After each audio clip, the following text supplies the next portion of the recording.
मुख्यमंत्री आदरणीय कमलनाथ जी भी दिखाई दे रहे हैं। ये काफिला, ये गांधी के रास्ते पर चलने वाला काफिला, आदरणीय राहुल जी आपके बीच है। स्वागत, अभिनंदन, वंदन।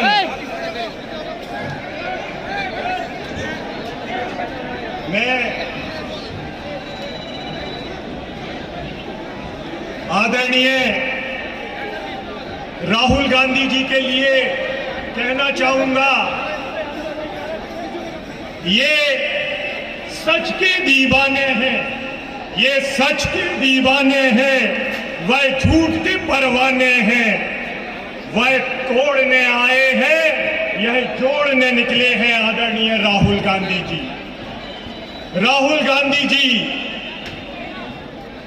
कन्याकुमारी से मध्य प्रदेश में आपके बीच है, और ये एक रहनुमा का मतलब आप जानते हैं, नेता होता है।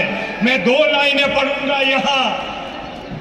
जब रहनुमा फरिश्ता बन जाता है, जब रहनुमा फरिश्ता बन जाता है, देश अपने से आप जुड़ जाता है। आपने महसूस किया होगा। अब मैं आदरणीय संबोधन के लिए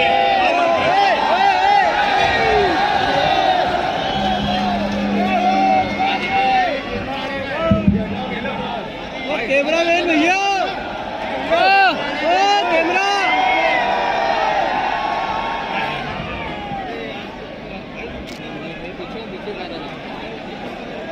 स्टेज पे कांग्रेस पार्टी के सब वरिष्ठ नेता,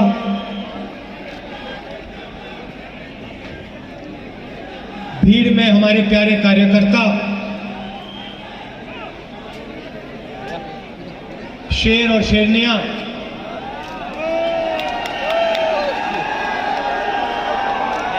भाइयों और बहनों, मध्य प्रदेश के युवाओं, माताएं, बहनें, किसान, मजदूर, छोटे दुकानदार, आप सबका यहां बहुत बहुत स्वागत। अब यात्रा मध्य प्रदेश से निकलने वाली है। कन्याकुमारी में शुरू हुआ, केरला, कर्नाटक, तेलंगाना, आंध्र, महाराष्ट्र, अब मध्य प्रदेश, और इसके बाद ये यात्रा राजस्थान, हरियाणा होकर दिल्ली पहुंचेगी, और फिर श्रीनगर तक ये यात्रा जाएगी, और वहां पे हमारा जो तिरंगा है उसको हम फहराएंगे। मगर ये जो यात्रा है, ये कांग्रेस पार्टी की यात्रा नहीं है। जरूर कांग्रेस पार्टी के कार्यकर्ता इसमें भाग ले रहे हैं, चल रहे हैं, मगर अब यह यात्रा हिंदुस्तान की गरीब जनता, किसान, मजदूर, बेरोजगार युवा, छोटे दुकानदार, स्मॉल और मीडियम बिजनेस चलाने वाले लोगों की यात्रा हो गई। और मैं ऐसे नहीं कह रहा हूं, क्योंकि अगर मैं दोहराता रहता हूं, अगर आप स्टेज पे देखें, हमारे कार्यकर्ताओं से बात करें, हमारे नेताओं से बात करें, तो सब आपको बताएंगे 8 घंटे चलने के बाद, 25-26 किलोमीटर चलने के बाद, 6-7 घंटे चलने के बाद किसी को यहां थकान नहीं हो रही। थकान क्यों नहीं हो रही? क्योंकि हम अपनी शक्ति का प्रयोग नहीं कर रहे हैं। आपने अपने प्यार को हमें दिया, पूरी की पूरी शक्ति मध्य प्रदेश के युवाओं ने, किसानों ने, मध्य प्रदेश के माताएं बहनों ने पूरी की पूरी शक्ति इस यात्रा में डाल दी। और इसीलिए हमें थकान नहीं है। और ऐसी भीड़ हर शहर में, हर कस्बे में, सड़कों पे दिखाई दे रही है। तो यात्रा का लक्ष्य क्या है? हमने यात्रा शुरू क्यों की? बीजेपी के लोगों ने कहा क्या टूटा है?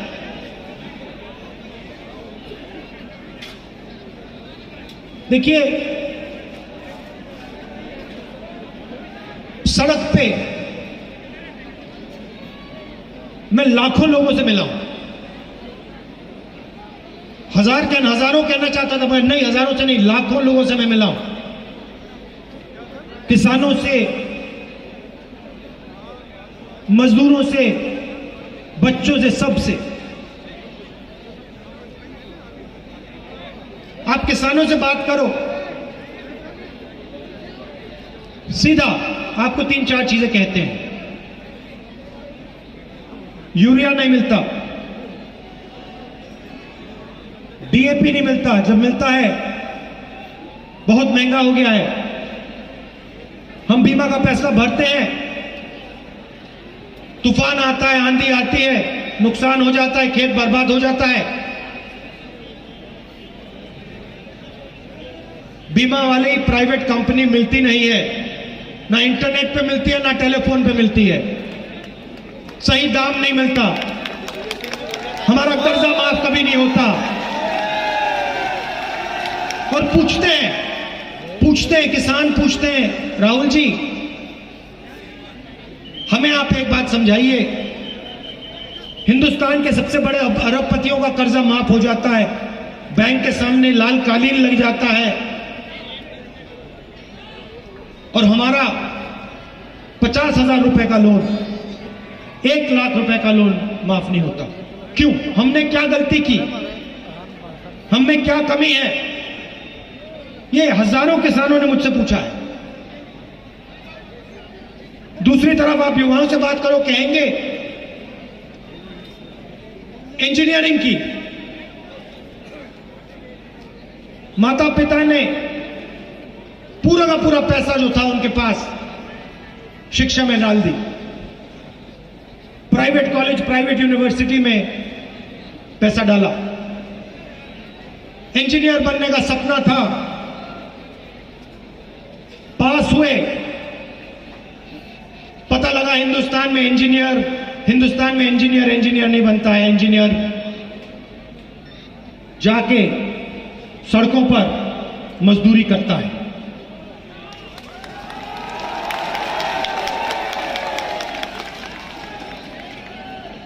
छोटे दुकानदारों से पूछो,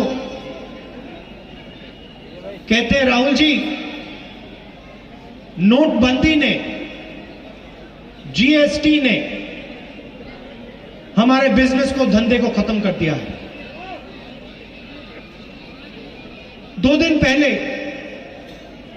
छोटे व्यापारी आए, कहते हैं राहुल जी रास्ता साफ किया जा रहा है,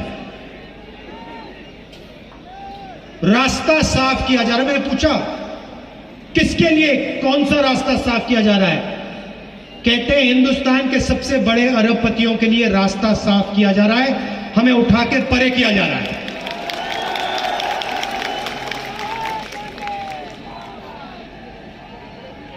और फिर जहां भी इनको मौका मिलता है, एक भाई को दूसरे भाई से लड़ाते हैं, एक जात को दूसरे जात से लड़ाते हैं, एक धर्म को दूसरे धर्म से लड़ाते हैं, स्टेट को लड़ा देते हैं। मैं आपसे पूछना चाहता हूं, परिवार में लड़ाई होती है, भाई भाई के बीच में लड़ाई होती है, तो परिवार का फायदा होता है या नुकसान? तो अगर परिवार का नुकसान होता है, जब भाई भाई की लड़ाई होती है, तो फिर देश में जब भाई भाई की लड़ाई होती है, तो फिर देश का क्या होगा, फायदा या नुकसान? एक तरफ कहते हैं हम नेशनलिस्ट हैं, हम देशभक्त हैं, और दूसरी तरफ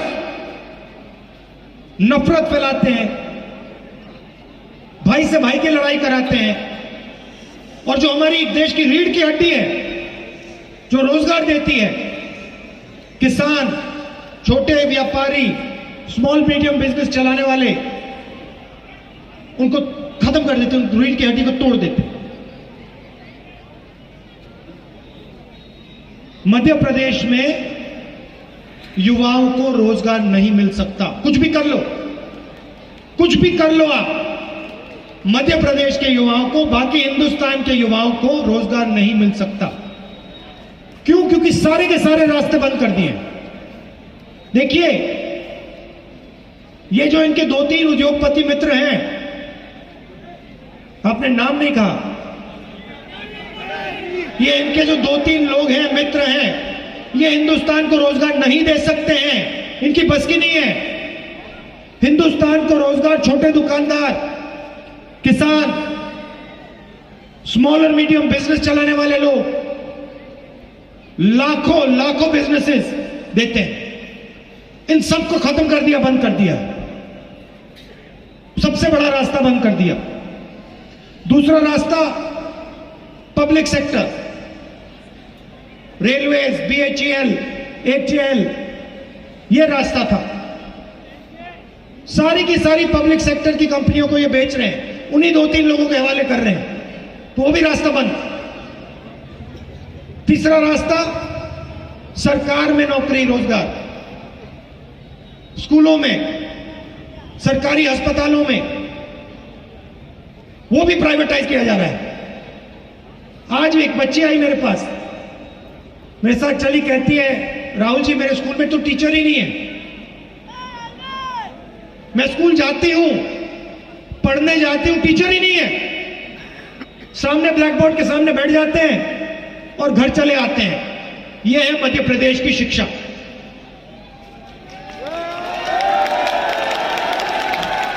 अच्छा, बहुत लोगों से मिला हूं। एक पंडित जी आए, सुनिए, सबसे मजेदार बात आपको बताता हूं।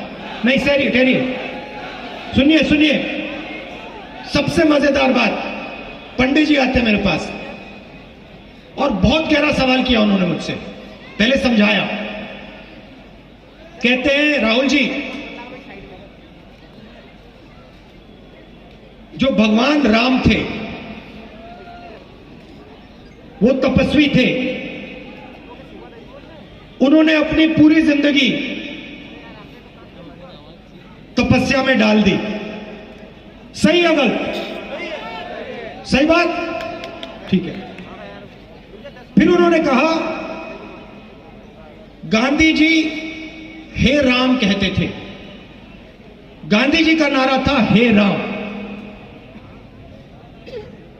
हे राम का मतलब क्या बताइए?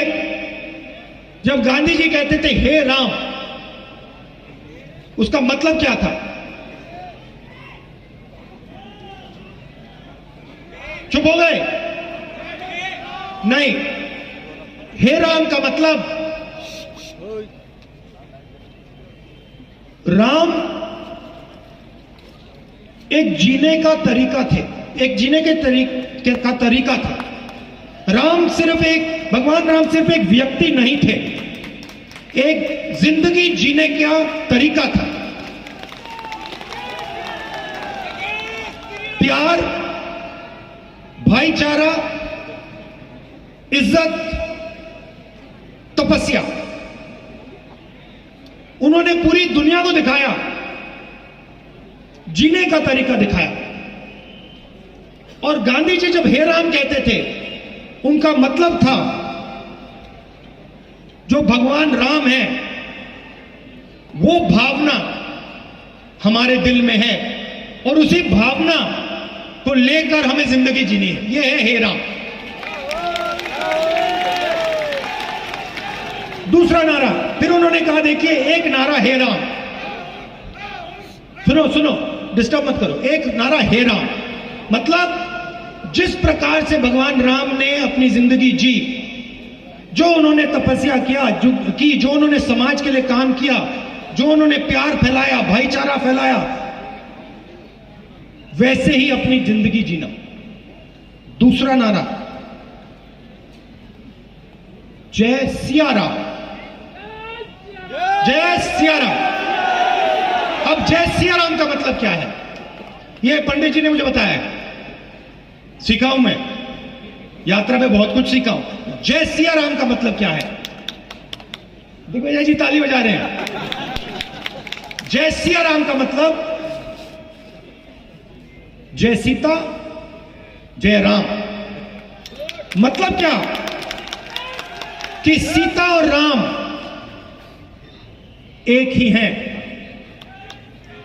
सीता और राम एक ही हैं, इसलिए नारा है जय सिया राम या जय सीताराम। सही, मतलब जो राम के जीने का तरीका था, जो उन्होंने सीता के लिए किया, भगवान राम ने सीता के लिए क्या किया आप जानते नहीं हो क्या? क्या किया?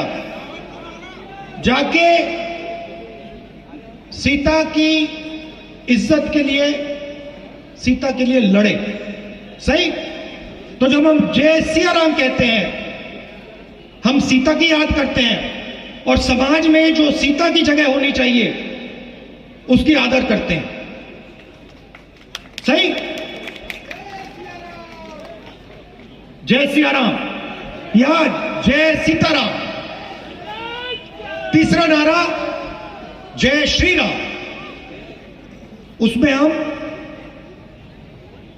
राम भगवान की जय करते हैं। पंडित जी ने मुझसे कहा कि आप अपनी स्पीच में पूछिए कि बीजेपी के लोग जय श्री राम करते हैं मगर कभी जय श्रिया राम और हे राम क्यों नहीं करते।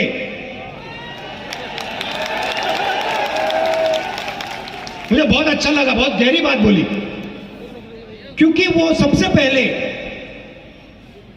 आरएसएस के लोग, बीजेपी के लोग, क्योंकि वो सबसे पहले जिस भावना से राम ने अपनी जिंदगी जी, उस भावना से अपनी जिंदगी नहीं जीते हैं। क्योंकि राम ने किसी के साथ अन्याय नहीं किया, राम ने समाज को जोड़ने का काम किया, राम ने सबको इज्जत दी। भगवान राम ने किसानों को, मजदूरों को, व्यापारियों को, सबकी मदद की। सही, ठीक है। तो जो उनकी भावना थी, जो उनका जीने का तरीका है, उसको आरएसएस के लोग और बीजेपी के लोग नहीं अपनाते। और तीसरा नारा, शायद सबसे जरूरी नारा, वो सिया राम जय श्री राम तो कर ही नहीं सकते क्योंकि उनके संगठन में एक महिला नहीं है। तो वो जय सिया राम का संगठन ही नहीं है, क्योंकि उनके संगठन में महिला तो आ ही नहीं सकती, सीता तो आ ही नहीं सकती, सीता को तो बाहर कर दिया। अब ये बहुत गहरी बात मध्य प्रदेश के एक पंडित जी ने सड़क पे मुझे कही। कैसी लगी आपको? बढ़िया लगी? तो हमारे जो आरएसएस के मित्र हैं, मैं उनसे कहना चाहता हूं, जय श्री राम जरूर, जय सिया राम और हे राम, तीनों का प्रयोग कीजिए और सीता जी का अपमान मत कीजिए। जय हो भैया। अच्छा, अब यात्रा का एक और लक्ष्य है। मैंने बेरोजगारी की बात की, थोड़ी सी मैं महंगाई की भी बात बोल देता हूं। पेट्रोल के दाम यूपीए के समय क्या थे? 60 रुपए। आज क्या है? 107। गैस के सिलेंडर कितने का आता था? 400। आजकल देखो, ये अपना एक हाथ में ये। मतलब 3 हाथों की जरूरत है। तो ये जो पैसा आपकी जेब में से निकल रहा है, जा कहां रहा है?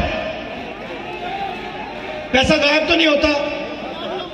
आपको जब पैसा मिलता है, आप अगर उस पैसे को ऐसे रख के गिराते हो तो गायब तो नहीं होता ना, आपके जेब में से कहीं और जाता है ना। आप किसी दुकानदार को देते हो तो पैसा घूमता है। तो जब ये पेट्रोल का पैसा आपके जेब में से निकल रहा है, डीजल का पैसा निकल रहा है, गैस सिलेंडर का पैसा निकल रहा है, ये कहां जा रहा है? ये आसमान में तो नहीं जा रहा, समुद्र में तो नहीं जा रहा, हिंदुस्तान के सबसे बड़े 2-3 अरबपतियों के हाथ जा रहा है। वो कुछ भी कर सकते हैं भाई और बहनों, सड़क बनवा सकते हैं, पोर्ट खरीद सकते हैं, एयरपोर्ट उनके, सेलफोन उनका, माइक्रोफोन देखूंगा शायद उनका नाम इसमें मिल जाए,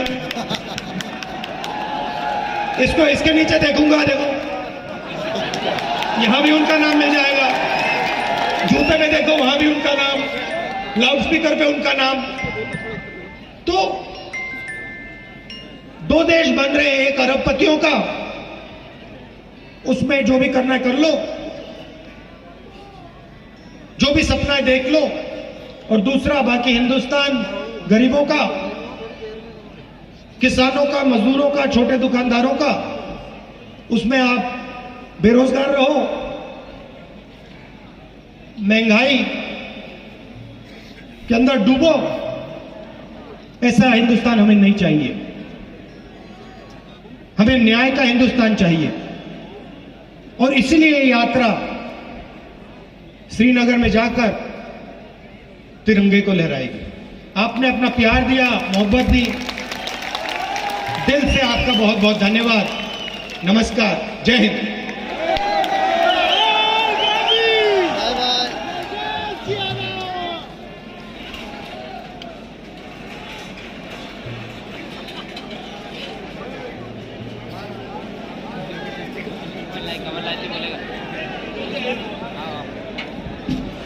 हमारे नेता आदरणीय राहुल गांधी जी का बाबा बैजनाथ की नगरी में हम सभी आगरवासी तहे दिल से स्वागत करते हैं, आभार व्यक्त करते हैं। और अंतिम एक लाइन बोलकर अपनी बात को खत्म करूंगा कि अभी तो सिर्फ परिंदे शुमार करना है, कि अभी तो सिर्फ परिंदे शुमार करना है। ये 2024 में बताएंगे कि शिकार किसका करना है। एक बात मैं कहना चाहता हूं। हमारे जो आज हमारा प्लान था कि यात्रा में सामने महिलाएं चलेंगी, तो बहुत सारे हमारे भाई हैं और हमारे एमएलएज भी हैं, नेता भी हैं, उनको चलने का मौका नहीं मिला। तो मैं उनसे माफी मांगना चाहता हूं, मगर हमने ये कानून बना रखा है, रूल बनाया है कि हर प्रदेश में एक दिन हम सिर्फ महिलाओं के साथ चलेंगे और उनको मतलब खुली जगह देंगे जो उनके दिल में है कहने के लिए। धन्यवाद।